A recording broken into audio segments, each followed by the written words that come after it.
Sa tulog. Pwede na eh. Pwede kasi pag wala kang tulog, bad mood ka eh. Sa kapital, naging normal na siya sa atin na parang work lang ng work. Pero kapag para magawa mo yung mga bagay niyo, kailangan gising. Tama. Battle, parang binabattle mo yung Ano ko din yan antok eh. mo. Ano ko So, din yung yun, kape struggle talaga ko. yun. Routine na lang ako araw-araw. Parang ready ako agad. Yun talaga yung pinaka sa group siguro. Kasi marami kaming goals. And regardless kung gaano siya kahirap and gaano ka-imposible at the current moment at current status na meron, try namin gumawa ng paraan. Unti-unti, inaalam namin yung mga bagay-bagay. Kahit na medyo risky siya, sinusubukan natin siya. Binibigay natin yung doon masasabi ko na tight and tough tayo. Titan to. Journey. Against the current. Tight and tough.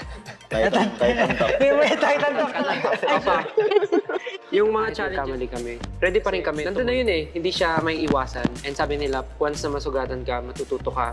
Kaya mas okay nang masugatan kesa tayo. Kaya kami naging Titan tough because we are Titan and we are tough.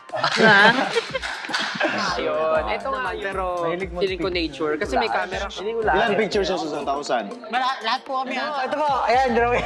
Kami dalawa. Ako din. Lahat. Anong feature? Selfie.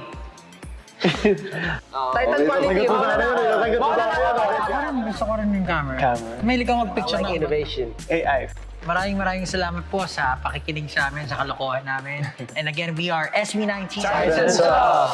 Make sure nyo lang po na i-check nyo rin ang Redmi Note 15 kasi nga, tight and tough yan. Maraming salamat po. See you soon! Bye!